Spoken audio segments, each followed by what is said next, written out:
Hi guys, अस्सलाम वालेकुम। मेरा नाम है रज़िया सैफ़ी। मैं आपसे अपनी मेडिकल जर्नी के बारे में बात कर रही थी। पिछली बार मैंने आपको बताया था कि मुझे करंट लगा था। तो जब मुझे करंट लगाया गया तो बार बार मुझे पूछ के ही लगाया गया, और वो जब भी मुझे करंट लगा रही थी तो मुझे रोने दे रही थी।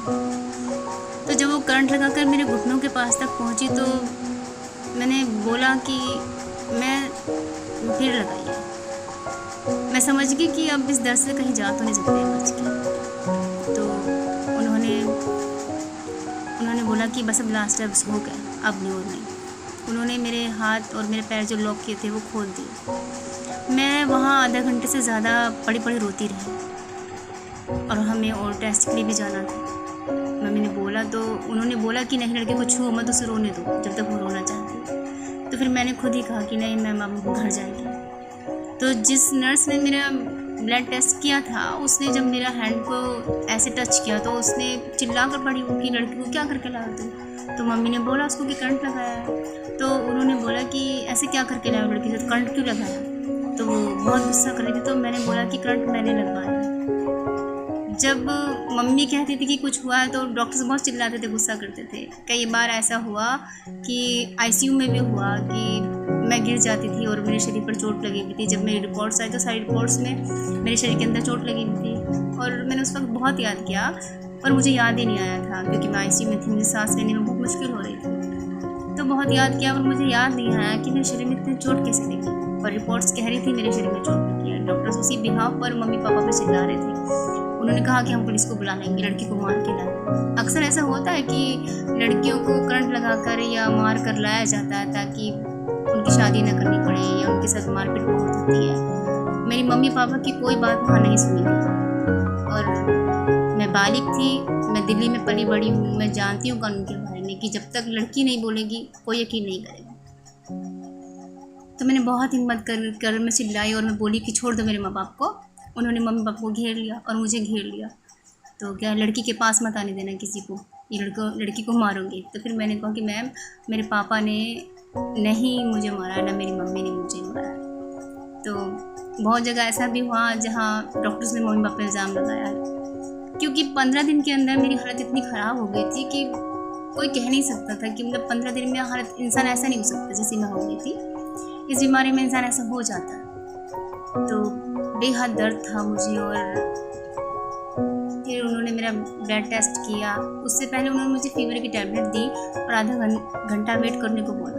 फिर मैंने टेस्ट किया और बोला कि लड़की को लेके मत आओ। जब हम घर आए तो आकर मुझे लिटा दिया गया बेड पे, और कोई भी बेड, कोई भी खाट, कोई भी बिस्तर मेरे शरीर को आराम नहीं देता था। मैं बेड पे लेटी लेटी भी तड़पती रहती थी, क्योंकि ऐसा भी दर्द होता है शरीर में कि जैसे किसी ने सारी नसों को पैरों से और किसी लोहे की चीज़ से बोल के खींच रखा। वो दर्द इस इंसान को बिस्तर पर लेटने भी नहीं देता। ऐसे मरीज़ बहुत दुखी होता है, वो लेट भी नहीं पाता, सो भी नहीं पाता, बैठ भी नहीं पाता, वो अपने आप में ही बहुत दुखी होता है। इसलिए जितना हो सके उसको हिलाना नहीं चाहिए, उसको दुखी नहीं करना चाहिए, उससे बात भी नहीं करनी चाहिए, क्योंकि बोलने से भी बहुत दर्द होता है।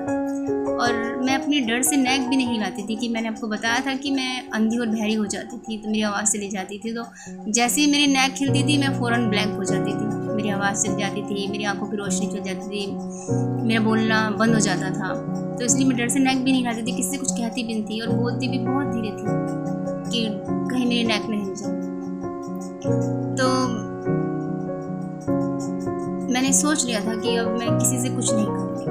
फिर जब मुझे मेरे शरीर में जब मेरा फीवर उतरता था तो मुझे पसीने इतने आते थे, तो मेरे जो बदन पे जो पसीने आते थे उससे मुझे इतनी उल्टियाँ लगती थी कि बेहद, और मैं बर्दाश्त ही नहीं कर पाती थी। और जैसे जैसे उल्टियाँ मुझे लगती थी, अब तो मुझे पता है पर उस टाइम नहीं पता होता था कि मेरा ज़ख्म भी साथ साथ खिंचता था जब उस टाइम मुझे उल्टियाँ होती थी, और मैं चीख कर रोती थी। एक तरफ तो उल्टियाँ होती रहती थी, दूसरा मेरा ज़ख्म खिंचता रहता था, और मुझे पता कुछ नहीं था कि मेरे अंदर हो क्या रहा है। तो मुझे उल्टियों से बड़ा डर लगता था कि मुझे उल्टी ना हो जाए, मगर उस वक्त मेरा नहाना बहुत ज़रूरी होता था और मेरा हिलाना बड़ा मुश्किल होता था कि मेरे बदन में तब तक पसीने की बदबू रहेगी, मुझे उल्टी आती रहेगी। और हर आधे घंटे में मुझे पसीना बहुत आता था, जैसे फीवर उतर जाता था, फिर चढ़ जाता था। तो मैं बहुत परेशान थी कि नहाना भी ज़रूरी है और हिल नहीं सकते, और उल्टियाँ बंद नहीं हुई तो मेरा अंदर से शरीर दुखेगा। तो बहुत ज़्यादा परेशान थे। और एक दिन मम्मी मुझे नहला रही थी और मैं चीख चीख के रो रही थी कि मुझ पर पानी मत डालो। तो मम्मी ने बोला कि जब नहाने बैठ गए हैं और तब नहाना तो पड़ेगी। तो मम्मी मुझ पर जल्दी जल्दी नहाती, तो मैंने बोला मम्मी गर्म पानी मत डालो। तो मम्मी ने सोचा कि गर्म पानी से इसको चोट लग रही होगी, तो मम्मी ने ठंडा पानी डाल दिया। तो जब मेरे पैरों पे ठंडा पानी डाला तो मेरे पैर ज़ोर ज़ोर से उछलने लगे। मम्मी ने बोला कि क्यों उछाल रही है, चोट लग जाएगी। तो मैंने बोला कि मम्मी मैं नहीं उछाल रही हूँ, खुद ही उछल रही हूँ।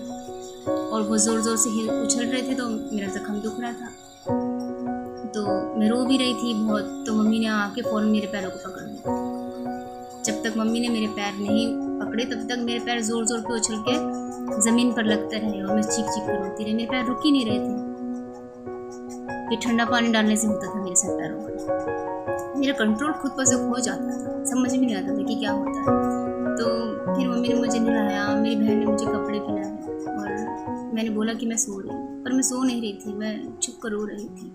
मैंने उस दिन तय कर लिया कि अब मैं मर भी जाऊँगी तो किसी को नहीं बताऊँगी कि मेरे शरीर में दर्द, एक ऐसा दर्द है कि मेरे माँ बाप भी नहीं समझते। मैं मम्मी से रोते रोते कह रही थी मम्मी तुम नहीं समझ रही हो, नहीं समझ रही हो मेरे दर्द को। तो मम्मी ने बोला हाँ मैं समझ रही हूँ, नहीं समझ रही हूँ। मैं बड़ी परेशान थी कि किन लफ्ज़ों में अपने दर्द को बयां करूँ। उस दिन मेरे दर्द को लफ्ज़ मिले।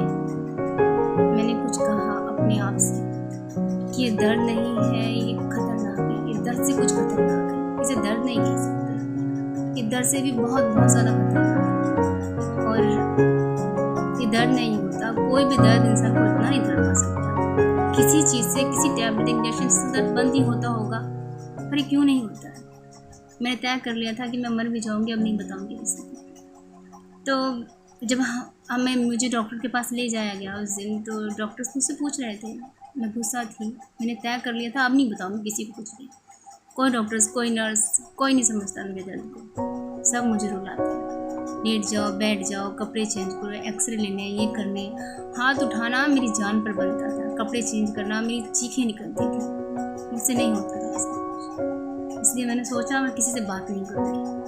और वो मुझसे पूछते रहे, मैं नहीं बोली, मैं गुस्से में थी।